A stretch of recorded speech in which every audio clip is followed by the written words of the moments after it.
Hello guys, welcome back to our channel. Once again, we are back. We are the gatekeepers. I'm Emily Edwin. It's Dennis Keton. We are heading to game week 16. And of course, it will be the last game after which we are heading to the World Cup.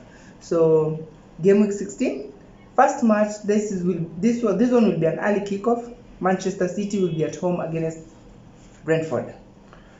Big match, guys. I'm so much excited because World Cup is here, 20th, that is next week. World Cup is starting, but before then, this weekend in game week 16 we are having the last matches to cut and raise for us the World Cup. So are you ready? I think we are ready. So the first match, of course, it's an early kickoff, Mancity facing Brentford. So I don't know whether the early kickoff cast will actually kick in on this. But saying that, we all know how Mancity are while they're at home, and having said that, we know that the Terminator, Mr. Halaand, is officially back. He backed last weekend in game week 15 when he came in as a sub, and when they were facing Fulham, he came in, scored a goal with an assist from De Bruyne, which was considered offside. But at the end of the day, De Bruyne gave him an assist, which he scored as a penalty. The match ended 2-1 in favor of Man City. So that is just to confirm that Haaland, a guy who never ceases or never stops to score at Etihad, he's officially back. Pogba, what are your thoughts?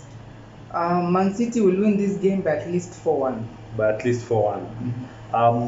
This match, it's going to be tricky, considering that the main striker for Brentford, that is Ivan Toney. By the Ivan Toney he didn't make the cut of the England World Cup squad. And having just mentioned that, I think we can, as you can see on your screen, that's the official England squad.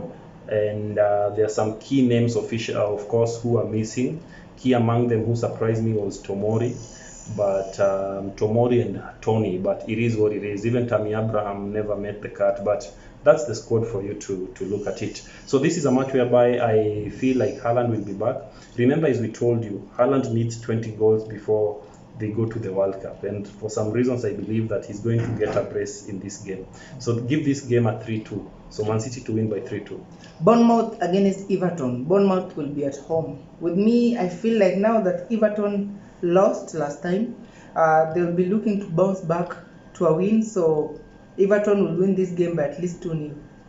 Bournemouth lost a match week 15 in a very bizarre manner, because they allowed Leeds to make a comeback, and they completed a 3-0 comeback to finish the match by 4-3. So I feel like they're kind of wounded. Solanke, Billing, you people need to up your socks and you need to move fast. So this is a match whereby I feel like, since they will be at home, I'm giving it a 2-2 draw. Liverpool against Southampton. Liverpool, they won last time against Tottenham. They're coming to meet Southampton, which were thrashed by Newcastle 4-1. So since they will be at Anfield, this one straight away I'm going to give it to Liverpool to win by at least 1-0. Salah is back, guys. Salah is back. He scored in the game against Tottenham at brace, and that confirms to you that Salah is a player whom you don't want to rule him out, considering that he won't be playing in the World Cup. So he has everything to give, especially in this last match. So I feel like Liverpool have everything to offer in this match. They need not to lose. So I feel like they're going to run rampage on this. They're going to dominate Southampton, and they're going to score many goals. So if you are a fantasy player, make sure you have Salah in your squad, because I'm seeing a brace or even a hat-trick on this day. So give Liverpool 4-1. Nottingham Forest against Crystal Palace. Crystal Palace, they had it's called last-minute winner. They won last time 2-1. So now that they will be visiting Nottingham Forest, who in the Carabao Cup, Nottingham Forest were very impressive, by the way. I hope they reciprocate that to the Premier League, but in whichever case, Crystal Palace are going to win this game by at least 2-1. Let me start there at the Carabao Cup. Nottingham Forest faced Tottenham. They eliminated them. Clearly, it seems like all the North London teams didn't want to proceed to the next stage of the Carabao Cup. All of them, by the way, as you can see on your screen, all of them, they have been eliminated from the Carabao Cup, but it is what it is. So I don't know whether the win against Tottenham in the Carabao Cup, it will act as a motivator or a catalyst to help them play well against Crystal Palace. It's crazy because these people, they're neither here, they're lukewarm. You don't know their status, how they're going to play. But Crystal Palace, for me, they are trying, they're continuing to work hard, and their hard work definitely results to something. So I'm seeing another 2-1 win for Crystal away. Spurs against Leeds. Spurs lost to Liverpool. Leeds won. Now that Spurs will be at home after being eliminated from the Carabao Cup. They will be at home against Leeds. I don't know. Son just confirmed he will be in the World Cup. Yeah. So I don't know if he will be fit for this match, but I don't think so. Whichever the case, Spurs are going to win this game. But no. They're facing Leeds. Leeds might win, but this one is going to be a 2-2 draw. Although, be wary, Leeds might win this game.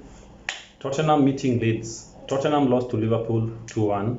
Leeds won against Liverpool 2-1. The same Leeds won against Chelsea 3-0. So guys, ogopa Leeds. Leeds is a team which can embarrass you when you least expect. The same Leeds actually managed to orchestrate a comeback against Bournemouth in game week 15 and did a 4-3 comeback.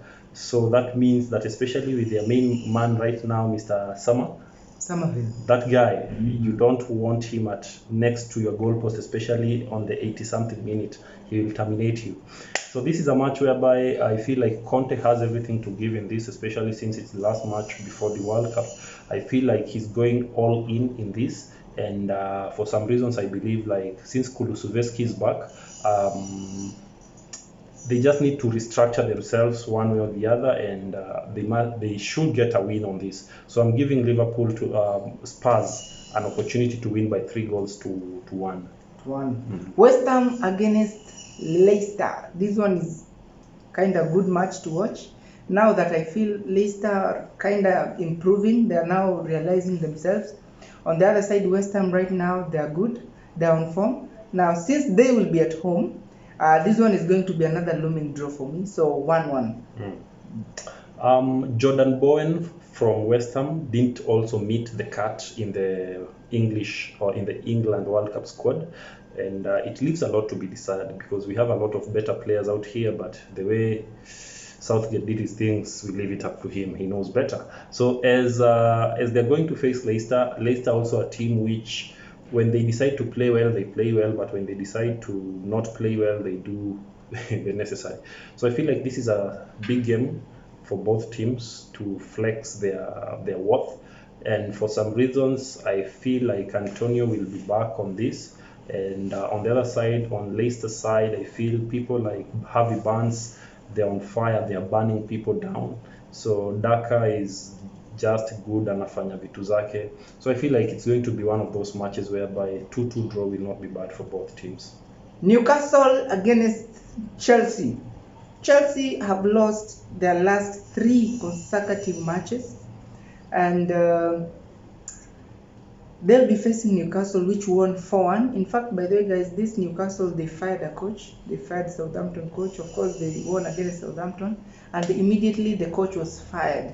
So this team, I don't know if they're coming to fire somebody, but one thing I know about this fixture is that a coach is living on Dipoli. Newcastle will be at home against Chelsea. Guys, just right now, I don't know the situation at Chelsea, but one thing that I know, Newcastle right now, they're unstoppable. So without talking too much, I'll leave it to the Chelsea man. Newcastle will win this game by at least 3-1. Almiron, according to me, he's the player of the month currently. I know the votes are not officially counted, but guys, go vote for Almiron. He's been very impressive of late. So Newcastle facing Chelsea at St. James Park, or Chelsea will be visiting them at St. James Park. This is a very big fixture, and considering the forms of both teams, when you look at it in terms of form-wise, between the two teams, who is in their best of forms? Clearly, it's the Newcastle. They're the ones who are enjoying the best run of their lifetime currently. They are doing everything correct, as opposed to Chelsea, who are fumbling as of now. So Graham Potter has a big task ahead. He definitely must actually turn the poor results into good results. Losing 3 games in a row is not what Chelsea does on a normal day, but since it's here with us, we are people who also live in reality. We also don't want to behave as if it's not happening. So it's a time for Potter to restructure the team, to motivate the team, and also it's a time for the players to actually up their game. They need to find some motivation within themselves and come to this game knowing that this is not a game where they're going to come back and they're going to come in it and sit back, because Newcastle, it's an all-out team which attacks you when they get an opportunity. So I feel like this is a game which will be very technical, very hard. But on the other hand, I'm not seeing Chelsea losing 4 games in a row. Trust you me, guys, this one I'll tell you for free. So I'm seeing Chelsea making a comeback at St. James Park, which has not been easy this season, by the way. But for some reasons, I'm seeing a 3-2 win for Chelsea. Wolves against Arsenal. Arsenal, the other team which is on form right now. They'll be meeting Wolves, a team which they're lukewarm, but on a good day, of course, they're very good. But now that Wolves will be at Molineux, I can see Arsenal still winning this game by, let me say, 1-0, because Wolves are very good at defending. So Arsenal 1-0. Gabriel Jesus has been called for the World Cup duties. Gabriel Magalhaes have not been called. Martinelli have been called.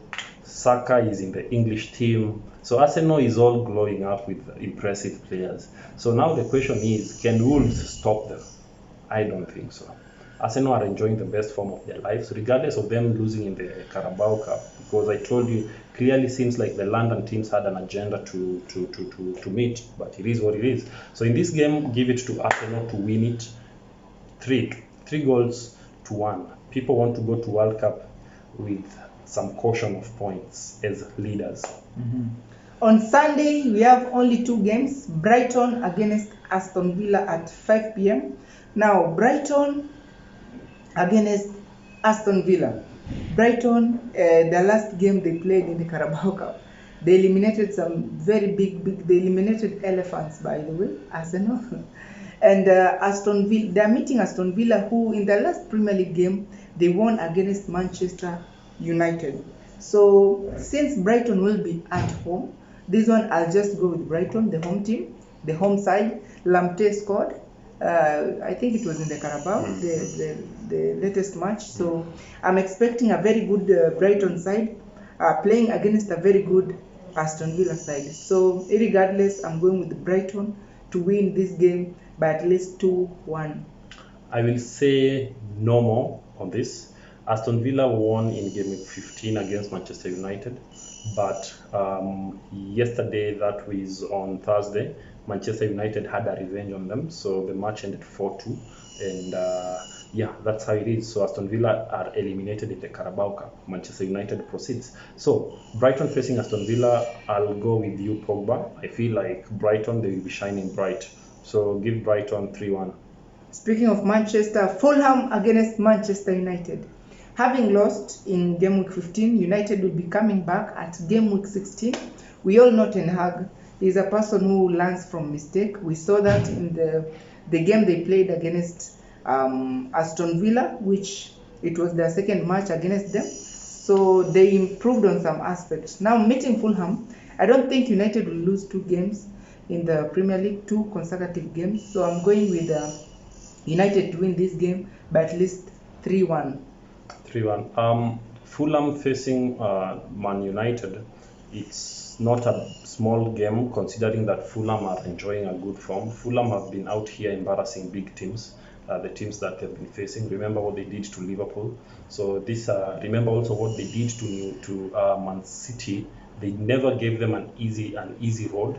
It was a fight to the end, considering that their main talisman, Mr. Mitrovic, was absent in that match. but he might make a comeback in this match against Manchester United. So this is a game whereby I don't want to underestimate any team. Manchester United, as it stands, they are good. They have a good squad depth, and they seem to have the right players to play in this match. But on the other hand, Fulham is a team which knows the assignment they have. They will keep on pushing themselves to the limits until they get there. If I look at this game correctly, guys, I'm looking at a scenario whereby both teams will score, but nobody will outscore the other. So I'm looking at a 2-2 draw in this game. So they will share the spoils on this. So give it a 2-2 draw too. 2-2 draw. Guys, we will be back. Just keep subscribing, keep sharing. We will be back with the World Cup. So enjoy. But as we leave also, maybe we can leave you with some slides. Check those slides. Those are slides of all the teams which currently have launched or released their squads. So enjoy. Those are the squads. But remember to subscribe, share. Tufike 1000.